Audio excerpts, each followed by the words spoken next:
Hi, everybody. I'm Cliff. This is Life with MS, and today with me is... Andrea, and I'm the wife of the guy who has MS. Yes, she doesn't have MS, though. I'm the one with MS, so I'm special. And what are we doing today? Okay, so we are recapping this week with... What did I do with it? Hold on. Okay. Mavenclad. I started Mavenclad, and if you haven't been following along... over the last 5 days, I've updated every single day. I will put the links. I've been updating over the last 5 days. I will put the links to every episode in the description below, so you can see the progression of our journey on Mavenclad. Now, just a quick backstory. I was diagnosed in 2018 with multiple sclerosis. I tried Ocrevus and I tried Kesimpta, both of which worked in stopping or slowing the progression of my multiple sclerosis, but the side effects were so freaking gnarly, I just could not stay on them.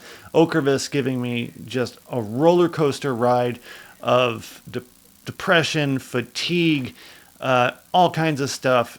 They call it the crap gap. 3 months were good, and then 3 months were terrible, and then I had to take the infusion again, and then I'd have another good 3 months, and then another terrible 3 months. It was just not fun. So then I switched to Kesimpta. Hold on. I just want to say something kind of funny because you tend to either forget or just missay, but like you said 2018 you were diagnosed, but it was actually 2019. There you have it, 2019. Cog fog, memory issues, definitely a thing in MS. You might see some other videos, because I have watched other videos where he throws out different numbers, and I'm like, no, it's 2019. And then maybe like aren't doing the math for like what year it is. So. Right. It is 2028, right? No. Okay, anyway, so then I moved on to Kesimpta. Yes. And the Kesimpta, I had tons of side effects on, mainly the one being a respiratory infection I just could not get rid of. Right. And I would go on antibiotics, and then it would go away. And then it would come back, and then it would go away. And it would come back. And it wasn't like a little tiny respiratory infection. It was like put me in the hospital kind of respiratory infection. So then 3 weeks ago, we decided, after a 10-month break, we decided that Mavenclad, because of my situation with my MS, it's pretty bad, and I'm JC virus positive, Mavenclad was basically the only choice left, and none of us, including my care team, were comfortable with me going full bareback and having no kind of protection whatsoever in the MS world. So here we are, and so we're going to talk about the last 5 days on Mavenclad, because I have to tell you, this is a recap, I was super hesitant to start this stuff because this is a heavy hitter drug. And it's actually used, at least for the last 19 years, it's been used to help people with hairy cell leukemia. Which is very rare. Which is super rare. So then they repositioned it for multiple sclerosis. I wouldn't say repositioned it. So you got to be careful there. They obviously did a ton of research and trials on multiple sclerosis. Yes. It's not like, oh, branding changed and they're like, now it's for multiple sclerosis. Correct. And so basically in the last 5 years, it's kind of starting to pick up a little bit of popularity. And I cover that in my last episodes, how I discovered that.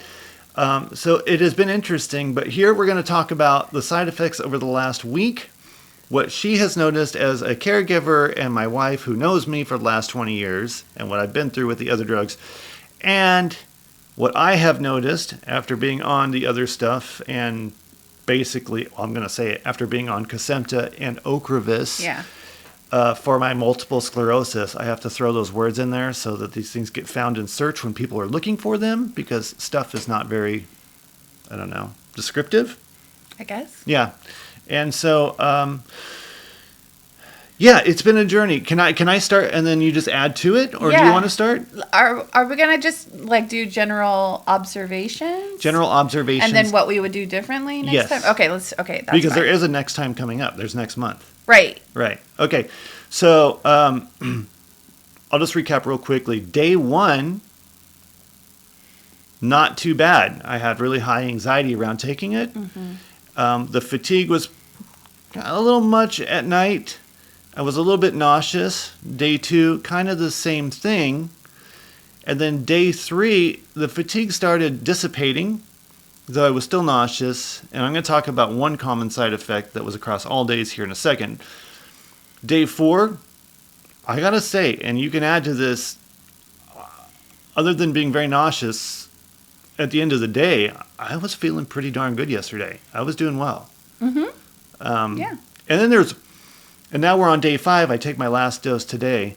So the common things that I found were the nausea, the fatigue. They were not bad. They were nowhere near what they are when I took Kesimpta and Ocrevus.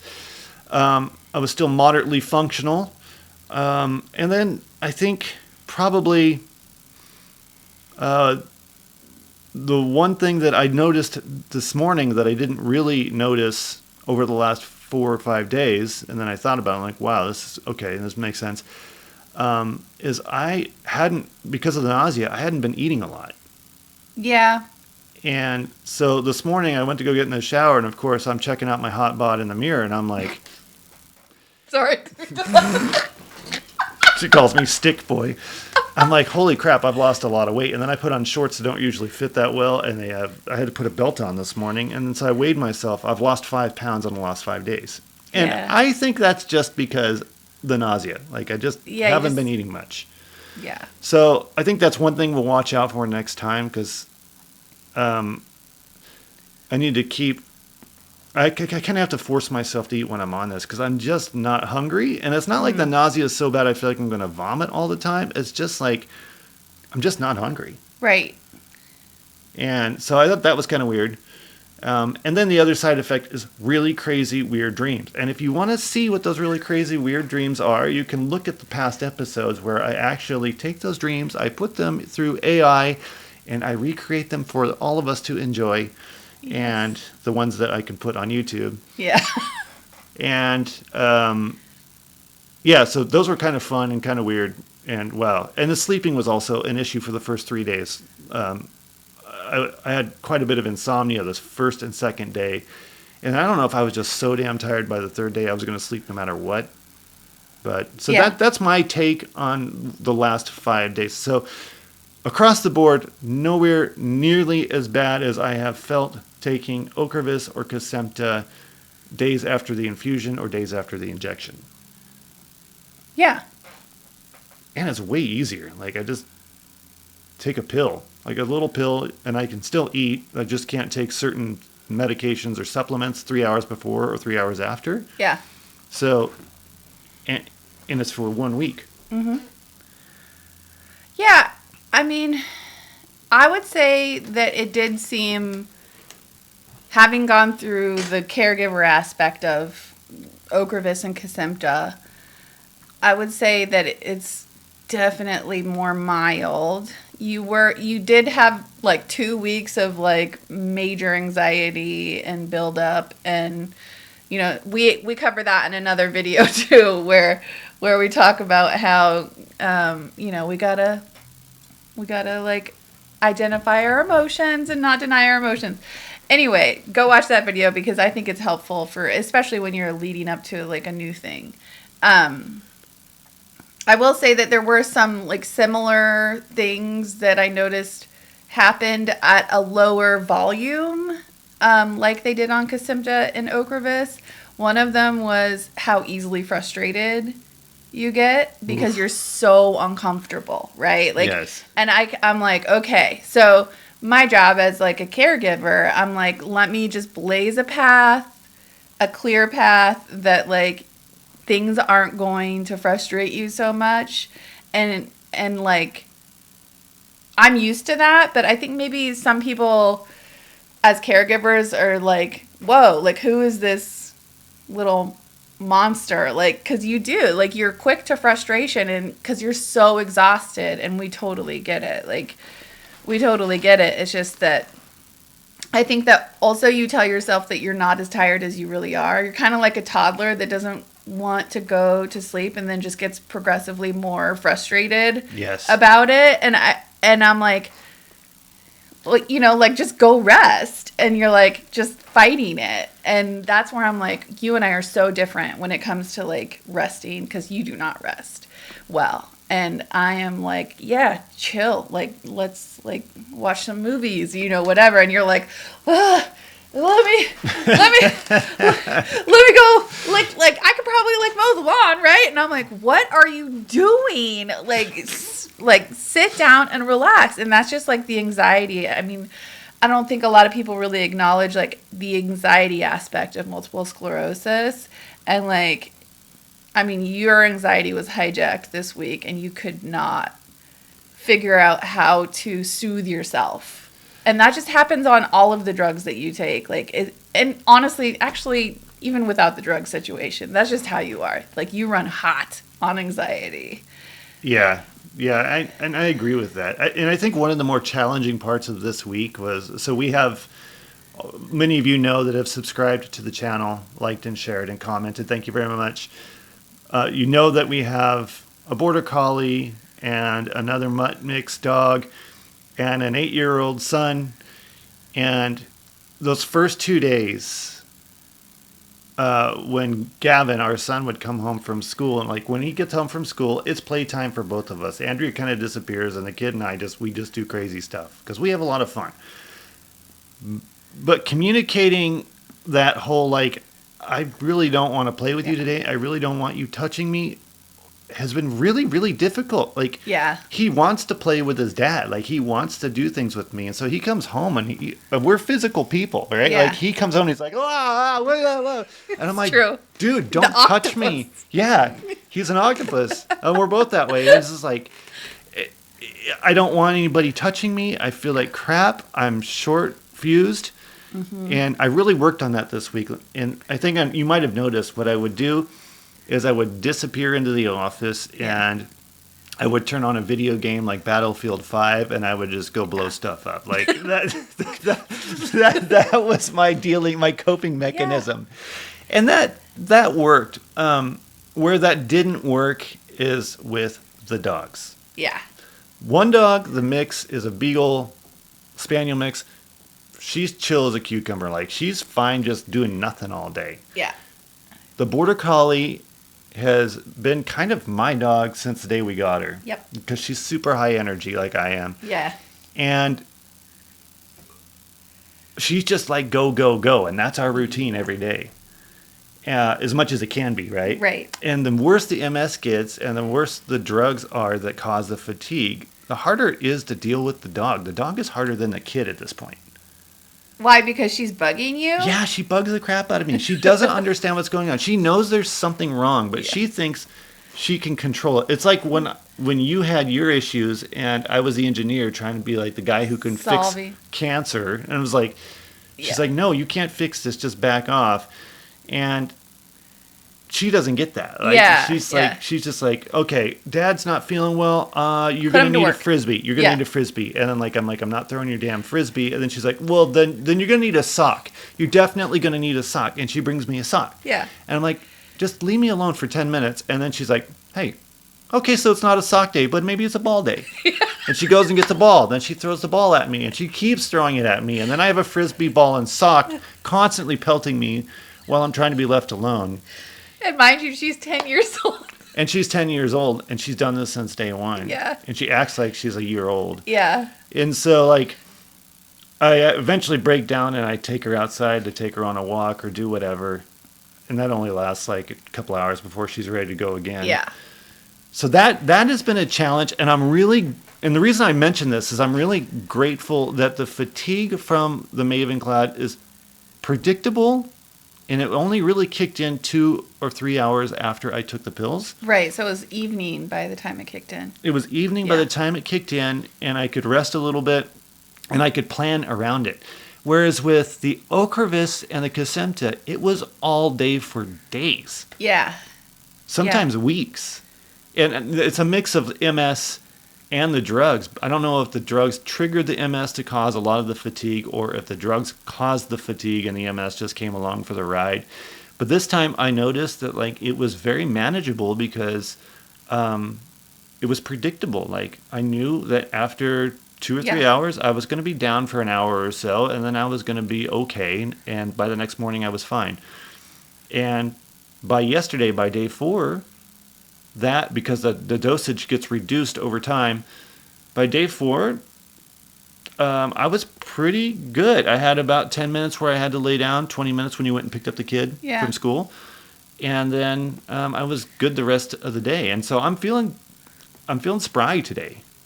Much more annoying than usual. You look better, too. I feel a lot better. So yeah, your eyes aren't, like, drooping. Oh, yeah, yesterday, I saw the video from yesterday. I'm like, oh, damn. I had, like, these crazy dark rings around my eyes. And then the day before that, if you looked at the day 3 video, my right eye's like, I look like a pirate. I mean, it is just a mad mess. Hey, it's real. It's real. Yeah. I just want to stop and say, I think this is a good stopping point to say, this is in no way endorsing Mavenclad. No. And it's also not dissing Kesimpta or Ocrevus, because everybody reacts differently, right? It's Absolutely. just your experience and how those different things made you feel. And I don't want people to be like, oh, he didn't like Kesimpta or Ocrevus. We're very grateful to have so many options nowadays, right? Right. But it's so far you seem to be tolerating Mavenclad better than you did Kesimpta and Ocrevus. People may be flip-flop. In fact, I saw somebody in your comments say, oh, I'm actually the opposite of that. I couldn't tolerate Mavenclad, but I'm, doing better on Ocrevus, that sort of thing. So I just want people to know, like, this is your experience. Yeah, that's a great point. And a lot of people that have commented, thank you very much. Again, I will always say that because I sincerely mean it. I love the information that people are sharing. Some people are like, well, I went on to a relapse even on Mavenclad, and now I'm looking at other things. Yeah. And the thing is, like, I'm only sharing my experience. I'm not trying to encourage anybody to go one way or the other, because everybody has a very different situation. And I think I'm just overly excited that I found something that doesn't make me feel like total crap. Now, that could totally change next week, or it could be changed by next month when I do the second dosing, and maybe I'm going to have 3 months of help. We don't know yet. Yeah. But that's why we're documenting this. And I'm not here to grandstand with Mavenclad. I'm here to have a community conversation about our experience so we don't feel so damn alone doing these drugs by ourselves. It's hard to make the decision, to feel okay with the decision, to actually do the thing. And I think the more that you have people talking about the actual motions and emotions of doing these things, I hope it's helpful. Yeah, I mean, it's been helpful for me just making the content, right? Yeah. Like, I love reading the comments and seeing what people are doing with the content and what it's doing for them. Mm-hmm. Like, it is just so hugely inspiring and motivating every single day. Like, we work on this. And initially, it was like, oh, we'll do it like once a week, or we'll do it like once a month. Let's just document the journey. And then we started seeing like this momentum. And then we learned, and then something dawned at me. It's like, everybody's like, well, when you're having a problem with your MS, call your neurologist. Okay. I get that, right? Mm-hmm. But the problem with the neurologist is my neurologist doesn't have MS. Right. So they don't understand how I feel that day. And there are days where, like, I'm not going to call my neurologist to try to get a solution to something. The reality is I have MS. That day's just going to suck, and I want to talk to somebody or to somebodies to understand that. Like, yesterday I saw somebody comment on another forum somewhere. They said, I can't believe this. I've been in a wheelchair for 6 years. And then last month, I got up, started walking. Today, I jogged. What the hell? Everybody thinks I'm a fake, and they don't understand. Oh, man. And I commented, I said, we do understand. Yeah. Because I was using a walker. Yeah. Like, what the hell? Yeah, it's such a gaslighting disease. Like, so it frustrating. Really gaslights you, and it gaslights everybody around you. It gaslights whatever systems are there to support you, because it's like, well, you look good today, like, sort of thing. So classic. It's just like such an unpredictable disease that it really does make it hard to communicate with people outside of the disease itself. Yeah. It's really hard. It's very weird. Like, okay, so here's another example of that. So this week, or this whole summer, starting like in late May, I haven't pissed myself. Have you noticed that? Yeah. Well, you did a few times. A few times early At night. At night, early in the spring or late in the spring. Yeah. But not at all during the summer. Now that is a huge freaking change from the last 5 years, where like I was changing pants all the time. All the time. Yeah. And I had no control of my bladder. Everywhere we went, like I would have to like time out. Okay, we're leaving the house here, and there's a gas station that has a restroom that's usually not busy. Yeah. Within 10 minutes, or 10-minute radius of the house. Yeah.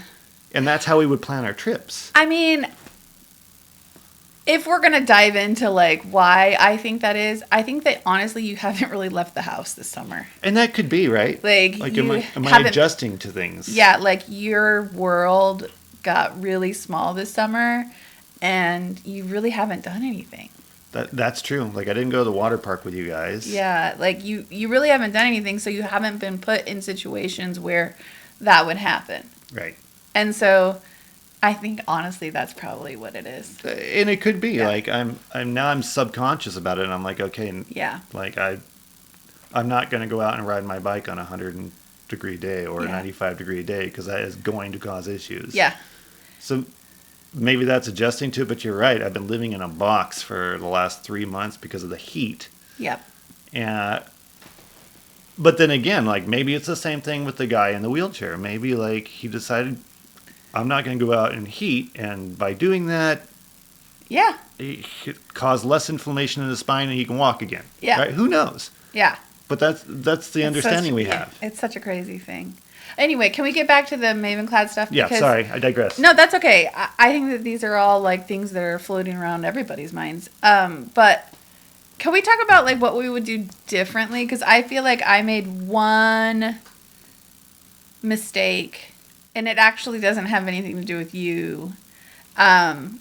You know, like I did all of the things that I normally do to make your life more comfortable, clear the path, make it easier for you with the shopping and getting your favorite things, that sort of thing, and trying to, you know, get the kid to not jump all over you. But it's the kid that I actually failed to properly, I think, prepare for this week. And I mean, that's technically on both of us, but like, I kind of thought it wasn't going to be a huge deal because he's in school and he has that nice distraction. But then what it led to was, why is Dad even more tired than he normally is? And then we kind of started to have these like piecemeal conversations about, you know, he knows all about the MS, he knows about what that does, but he's not totally. We changed something recently, and this happens in the fall and the winter, but I think that he forgot that, like, we're very, very serious about being clean and washing our hands and, you know, covering our mouths if we're coughing. If there's somebody snotty around you, like, run the other way sort of thing. Because, and this time around, I feel like we are more protective of your immune system for some reason than we were in the past. And he felt that. And he's like, I don't get it. Like, what's changed? And I was like, you know what? I feel like we should have been this protective in the past, but we were a little bit more loosey-goosey with it. And now we're sort of saying, like, this is the line in the sand. Like, we really need to be careful about getting sick and bringing sickness home. And this is kind of the first time that he's seen that line in the sand, but we never talked about it. You know, like, we didn't talk about it before. And so he was confused. And then he kind of went into the whole, like, MS sucks, everything sucks. And I hate this. You're going to do this for the rest of your life. You're, you know, like, sort of thing. And we let him get that frustration out. And then, you know, he's a really understanding kid. So like, we processed that together, but it was like, oh crap. Like, I spent all of my time preparing you and none of, like, 30% of my time preparing him. Right. You know? Right. Yeah, you know, and he lost it yesterday, just briefly. Yeah. So we've had a thing for the last couple of years since he started school here in North Carolina where they have, like, an open policy where you can go and have lunch with your kid any day you want. And so we do that, you know, it's fun. His friends are super cool. We go and have lunch with them. We have a good time. And of course, last year I was fighting respiratory infection after infection after infection. It was just crazy. And this year, like, we just don't want to take that chance, especially with the Mavenclad. So he asked on his second week of school, which is today. Yeah. He said, "Can you guys come to? Can you come to lunch? I want you to meet some people." And we thought, "Oh man, that's so cool." And I said, "No, I can't, because I can't go to an elementary cafeteria when I'm not supposed to be exposing myself to all kinds of like possible infections. Like that thing is a petri dish." Yeah. And I don't know if you were in the house yesterday, but he was sitting in the chair, and I said, I just can't do that right now. Like, it's going to be a year before I think I can do things like that. And he threw something down the ground, not like in a rage. He's like, I hate your MS. I hate your MS. And I'm like, you and me both. And that's what really sucks about this disease is like the downstream is just. Yeah. Because he kept asking me, he's like, "Are we going to go to the water park?" I mean, he said that yesterday too. Yeah, he wanted to go to the water park with you. And I'm like, damn. I know. And it's just like one of those horrible emotional situations where it's like, no. But then like I step in and I'm like, let's invite some friends, you know? And then he's like, oh, I have some friends in mind that I, like would love to go to the water park with. Something to soften the blow of not having your favorite person, which is you, around. He loves hanging out with you. So it's just like, it was hard. I don't know how much more preparation we could have done to prepare him for this. I think he would have had those moments still, but I feel like maybe I could have done a little bit more. I don't know. I mean, it's 2020, right? Like, but now we know for next month. Yeah. We know what's going forward, and he's just going to become more resilient. And we all know that. Everybody that has MS or has family with people that have MS, like, we know that resilience is, we don't often recognize it. Yeah. But like, damn, we're really resilient. Even though it totally sucks most of the time, we have backbone. So don't discount that. If you're out there and you're thinking, oh man, I feel so weak today because your MS is flaring up, you're a lot stronger than you think you are. Totally. And man, a kid will show you that really fast. Yeah. Yeah. Like they just can really bring out the weaknesses in everybody, and that brings out the strengths. Yeah. Yeah. So, anyway, so that's kind of like the 5-day review. Was there anything else that you would change next time? You said you would force yourself to eat more. Yeah, I would force myself to eat more, and I would. Okay, so the first, second, and third day, I just really didn't have really much of an appetite. You made chicken soup that was palatable. Yeah. Nothing tasted good. Yeah. I wasn't necessarily super nauseous, but at the same time, like, I'm going to have to find a food that looks appealing when I'm on this stuff, because just nothing looked good. Like, oh, interesting. I just had no motivation to eat. But my stomach was growling, but I'm just like, I just don't want to eat that. I just don't want to touch that. I didn't want anything to do with that stuff. So the chicken soup helped. And that cookie, you liked the cookie? The protein cookie was good. It was something to just kind of nibble on a little bit. Okay. Did you have ginger juice? I had ginger juice, which helped a lot. Okay, so maybe like be more religious about the ginger juice. And maybe like a meal, like a ginger. Chicken soup with like a ginger in it or something. I should have put some ginger root in that. And maybe just like proactively, I'll make ginger lemon tea, and then, because I bought the ginger for it, and then you just remember to drink it. Right. Maybe I set a schedule or something. Yeah. And another thing I did this time, which I don't think I showed you this, but you weren't home or something, but basically I put a little bit of ground up ginger inside coconut water, and I shook it up, and it was like an electrolyte with a stomach settler at the same time. Ooh. And that was rehydrating. It was nice. All right. And maybe either my body's getting used to the medication or I'm getting used to the routine, but things definitely got easier throughout the week. Mm-hmm. With, of course, the first and second day. I'd say the second day was probably the worst, and it was, like I said, not bad compared to what I've dealt with in the past. Okay. Well, I think that's a good point to wrap it up on, but I also don't want people to think that you're done doing updates on this, because after you take a medication, I mean, anything can happen, right? Like a crap gap can happen. Plus, you have another week that you have to do of this medication in September. So, and I also want to remind people this isn't the only style of video, the only like topic that he does and we do together. So stick around for more multiple sclerosis focused community content. Yeah. And on that note, and I didn't talk to you about this, Oh. though we had a discussion about it. I didn't talk about mentioning it today. Okay. Once we hit 1,000 subs, it opens up some different opportunities for us on YouTube. And Andrea's been working really hard on some stuff in the past that I think is just super cool. Can I say something about it, or can we just wait until we hit 1,000 subs? No, I think you can say something about it. Okay, so Andrea is a hardcore, super cheesy humor designer, artist, if you will, but with like a really snarky take on things. She's been designing a bunch of designs. We don't know what we're going to do with them yet, but they're so freaking good.